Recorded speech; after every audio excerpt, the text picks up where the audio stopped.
Merry Christmas to all our viewers. As we gather to celebrate this season of joy, peace, and togetherness with our families, we also take a moment to honor the brave men and women who stand guard to protect us, often far away from their own homes. Welcome back to Military Stories. Today, we bring you an incredible story of courage that proves a soldier's duty doesn't end when the uniform comes off.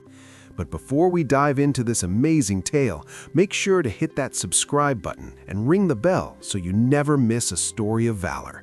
Let's get started. Sarah Martinez had been looking forward to this evening for weeks.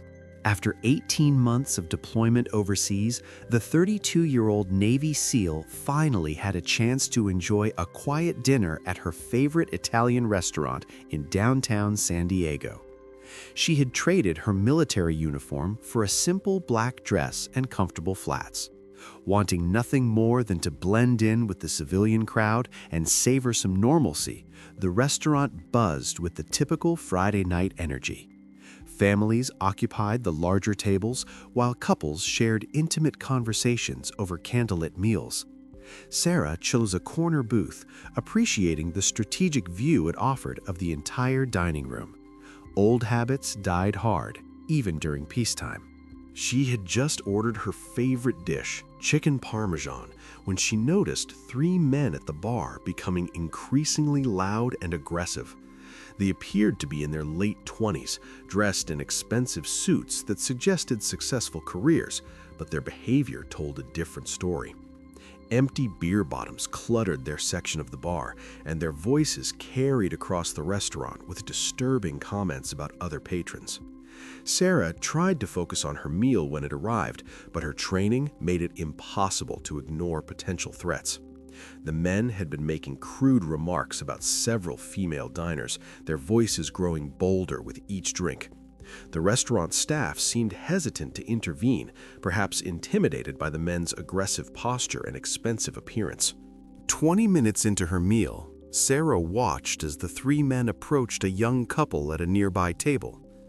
The woman appeared to be in her early 20s, clearly uncomfortable, as one of the men leaned over her chair, making inappropriate comments. Her male companion, obviously nervous, asked them politely to leave them alone. Instead of backing down, the situation escalated quickly. The largest of the three men, standing well over 6 feet tall with broad shoulders, grabbed the young woman's arm and pulled her from her chair. His companions laughed as she struggled to break free, their behavior drawing shocked stares from other diners. Sarah felt her muscles tense as she assessed the situation. The restaurant staff had retreated behind the counter, apparently calling for help, but she knew police response time could be several minutes. The young woman's eyes met hers across the room, filled with terror and pleading for assistance. Without hesitation, Sarah stood from her booth and walked calmly toward the confrontation. Her years of training had taught her to remain composed under pressure, and she approached the group with measured steps. The men were so focused on intimidating their victims that they didn't notice her approach until she was directly behind them. "Excuse me," Sarah said in a clear, steady voice that cut through the restaurant's tension. "I think you gentlemen need to step away from the lady and return to your seats." The three men turned toward her, their faces showing a mixture of surprise and amusement. The ringleader, still gripping the young woman's arm, looked Sarah up and down dismissively. Her petite frame, standing barely 5'4" tall, seemed to amuse them greatly. "Mind your own business, sweetheart," the largest man sneered, tightening his grip on the frightened woman. "This doesn't concern you. Go back to your dinner before you get hurt." Sarah remained perfectly still, her voice never wavering. "I'm asking you nicely to release her and leave these people alone. This is your opportunity to walk away peacefully." The second man, emboldened by alcohol and his friend's aggression, stepped closer to Sarah. "Or what? What's a little girl like you gonna do about it?" He reached out to push her shoulder, clearly intending to intimidate her into backing down. That single touch was all Sarah needed to justify her response. In her world, Any unwanted physical contact constituted an assault, and she was authorized to defend herself and others accordingly.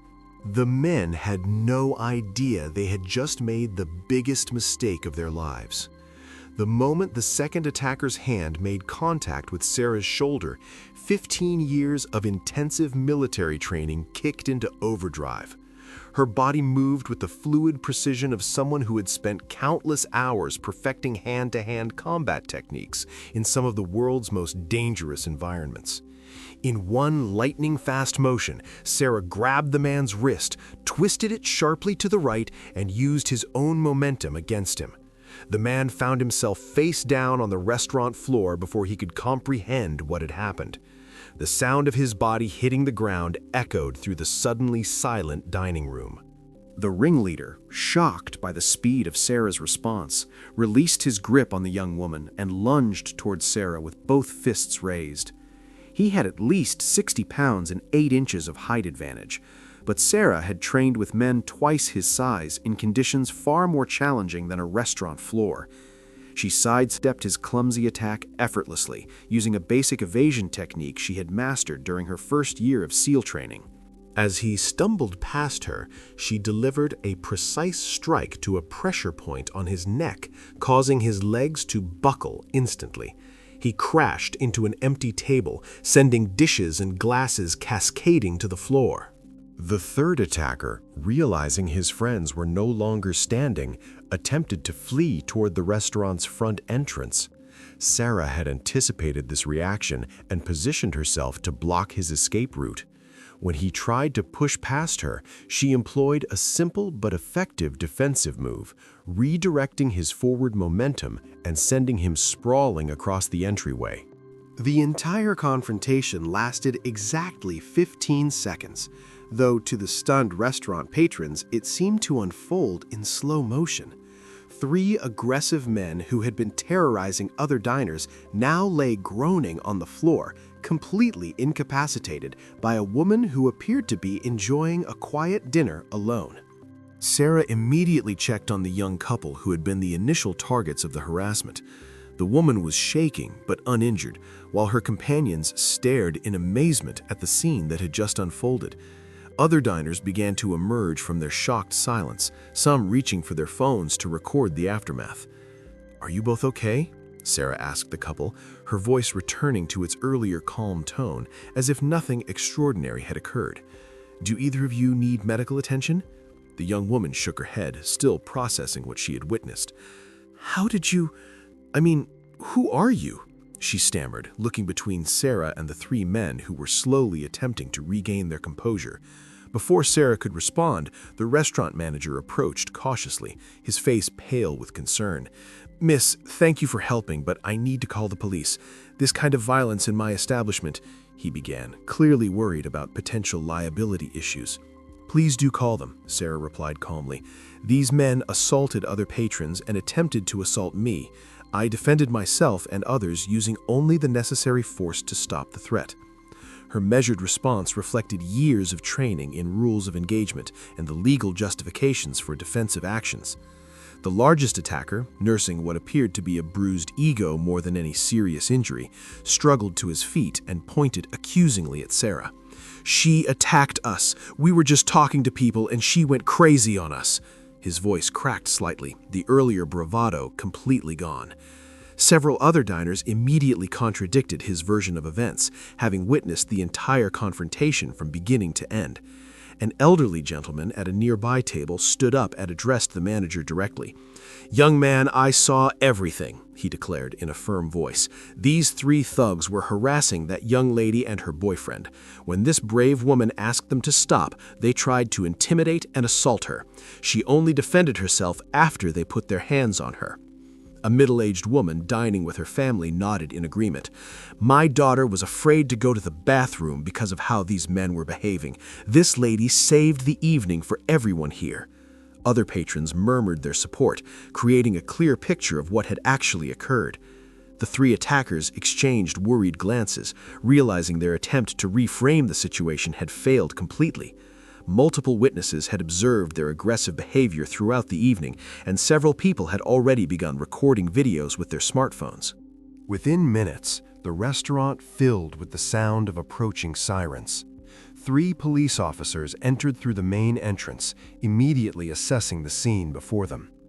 Broken dishes scattered across the floor, overturned furniture, and 3 disheveled men sitting against the wall painted a clear picture of what had transpired.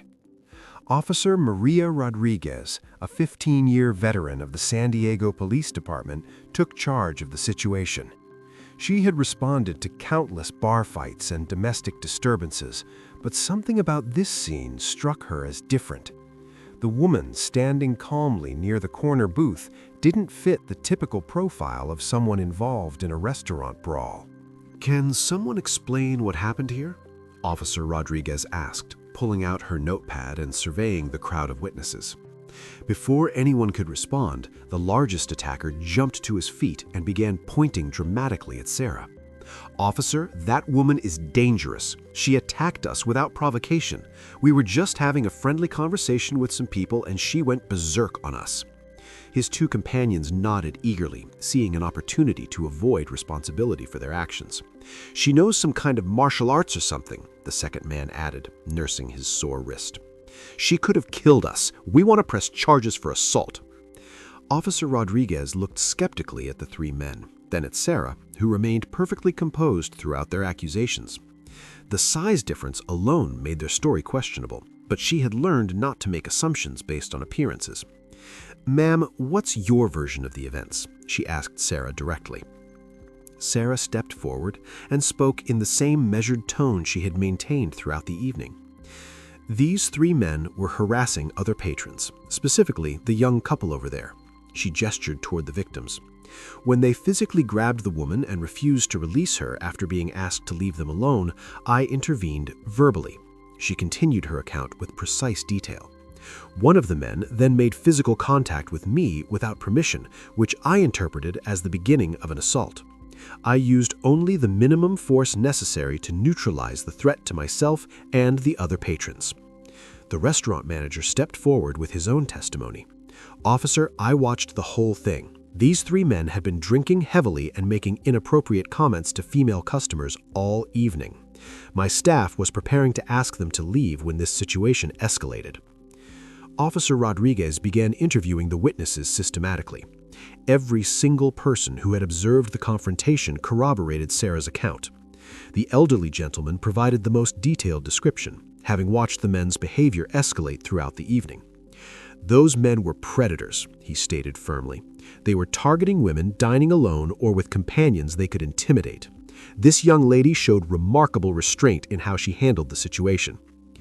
As more witnesses came forward, a pattern emerged that painted the 3 attackers in an increasingly negative light. A server revealed they had been making inappropriate comments to her throughout their meal, including crude remarks about her appearance and suggestions for meeting them after work. Officer Rodriguez noticed something unusual about Sarah's demeanor during the questioning. Unlike most people involved in violent confrontations, she showed no signs of adrenaline crash or emotional distress. Her breathing remained steady, her responses were articulate and precise, and she displayed the kind of calm confidence typically associated with law enforcement or military personnel. "Ma'am, do you have any formal training in self-defense or martial arts?" the officer asked, though she suspected the answer would be more significant than a few weekend classes at the local gym. Sarah hesitated for a moment, considering how much personal information to reveal. "I have some military background," she replied diplomatically, not wanting to complicate the situation unnecessarily. The 3 attackers exchanged worried glances as they realized their story was falling apart completely.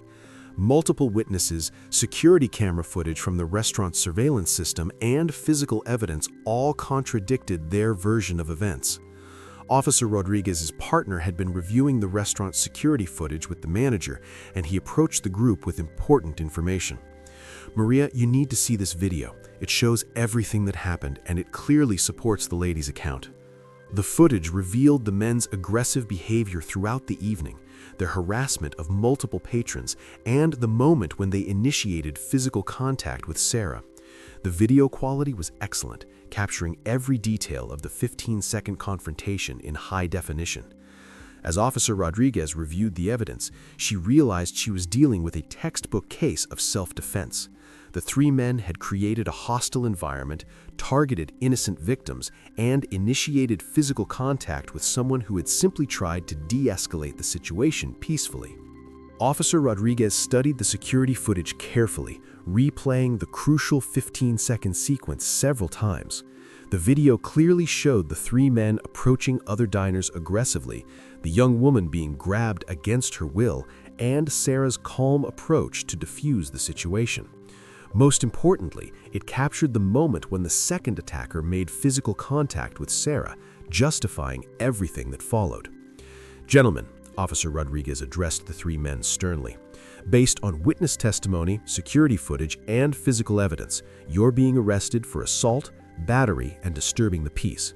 She nodded to her partners, who began reading the men their rights while applying handcuffs. The ringleader protested loudly as the cuffs clicked into place. "This is ridiculous. She's the one who hurt us. Look at my friend's wrist. It's probably broken." He gestured toward his companion, who was indeed favoring his twisted arm. "Your friend's injury occurred when he initiated unwanted physical contact with this woman," Officer Rodriguez replied firmly. "She had every legal right to defend herself. You're fortunate she showed the restraint she did, or you might be facing much more serious injuries." As the police prepared to escort the three men from the restaurant, curiosity about Sarah's background continued to grow among both the officers and the remaining patrons. Her composed demeanor throughout the incident, combined with the precision of her defensive actions, suggested training far beyond typical civilian self-defense classes. Officer Rodriguez approached Sarah privately while her partners handled the arrests. "Ma'am, I've been doing this job for 15 years, and I've never seen anyone handle a situation quite like that. Your technique was extremely precise, and your emotional control is remarkable. Are you current or former military?" Sarah considered her response carefully. She had always been taught to maintain operational security, even in civilian settings, but the situation seemed to warrant some explanation. "I'm currently active duty Navy," she replied, choosing not to elaborate on her specific role. "That explains a lot." Officer Rodriguez nodded with newfound respect. "Thank you for your service, and thank you for stepping in tonight. Too many people would have just watched and done nothing." The restaurant manager, relieved that the situation had been resolved without anyone suffering serious injury, approached Sarah as the police finished their paperwork. "Miss, I want to thank you personally for what you did tonight. Those men had been making our other customers uncomfortable for hours, and my staff felt helpless to intervene effectively." He continued with genuine gratitude. "Your dinner tonight is completely on the house, and you're welcome here anytime. What you did took incredible courage, and you quite possibly prevented someone from getting seriously hurt." The young couple, who had been the initial targets of the harassment, waited nearby, clearly wanting to express their appreciation. As the police activity wound down, they approached Sarah with tears of relief in their eyes. "We don't know how to thank you," the young woman said, her voice still shaky from the ordeal. "When that man grabbed me, I thought, I don't know what might have happened if you hadn't stepped in." Her boyfriend nodded emphatically. "The way you handled that situation was incredible. Where did you learn to do that? Are you some kind of martial arts expert?" Sarah smiled modestly, uncomfortable with the attention, but understanding their need for answers. "I've had some training through my job. The important thing is that you're both safe now. Those men won't be bothering anyone else tonight." As the evening's excitement began to settle, other patrons approached Sarah to express their admiration and gratitude. An older couple mentioned they had grandchildren the same age as the targeted woman and felt relieved someone had intervened. A group of business colleagues dining nearby praised her quick thinking and decisive action. The restaurant gradually returned to normal operations, though conversations at every table centered on what they had just witnessed. Several patrons had recorded portions of the incident on their smartphones, and videos of the confrontation were already beginning to circulate on social media platforms. Sarah attempted to return to her interrupted dinner, but the chicken parmesan had grown cold during the commotion. The kitchen staff, having witnessed the entire event, prepared a fresh meal without being asked, refusing to accept any payment despite Sarah's protests. As she ate her replacement dinner, Sarah reflected on how quickly a peaceful evening had transformed into a situation requiring her professional skills. She had hoped to enjoy a quiet night away from the intensity of military life, but circumstances had demanded she draw upon her training to protect innocent people. The incident reminded her why she had chosen her particular career path within the military. Her specialized training wasn't just about combat operations overseas. It was about being prepared to protect others whenever and wherever threats emerged, even during a casual dinner in a civilian restaurant. Word of the evening's events had already begun spreading beyond the restaurant's walls, with local news outlets receiving tips about the unusual confrontation from witnesses who had been present during the incident. By the following morning, videos of the restaurant confrontation had spread across multiple social media platforms, viewed by thousands of people who were amazed by Sarah's swift and decisive response. The footage showed her calm approach, the attacker's aggressive behavior, and the lightning-fast sequence that left 3 grown men on the floor within 15 seconds. Local news station Channel 8 received multiple tips about the incident, and veteran reporter Jessica Chen recognized the potential significance of the story. She had covered military affairs for over a decade and suspected there was more to Sarah's background than a simple military training explanation. "This isn't typical military combatives training," Jessica observed while reviewing the security footage with her producer. "The precision, the speed, the tactical awareness, this woman has received specialized combat instruction at the highest levels." The story gained national attention when military affairs blogger Mike Stevens, himself a former Marine, analyzed the security footage frame by frame. His detailed breakdown of Sarah's techniques identified specific moves from advanced special operations training programs that weren't taught to regular military personnel. What we're seeing here, Stevens wrote in his viral blog post, is someone with training consistent with elite special operations forces. The way she controlled distance, managed multiple attackers, and neutralized threats while minimizing injury suggests Navy SEAL or similar special operations background. Sarah's commanding officer, Captain Robert Hayes, became aware of the media attention during his morning briefing. While the Navy generally preferred to keep its personnel out of civilian news stories, this particular incident reflected positively on military training and professionalism. "Martinez," he called her into his office the following Monday morning, "I understand you had an interesting weekend. Care to explain how you ended up as the subject of a viral video?" Sarah provided a complete debrief of the restaurant incident, emphasizing that she had acted as a private citizen defending herself and others, not as a representative of the military. Captain Hayes listened carefully, recognizing that his subordinate had handled a difficult situation with exactly the kind of judgment and restraint the Navy expected from its elite personnel.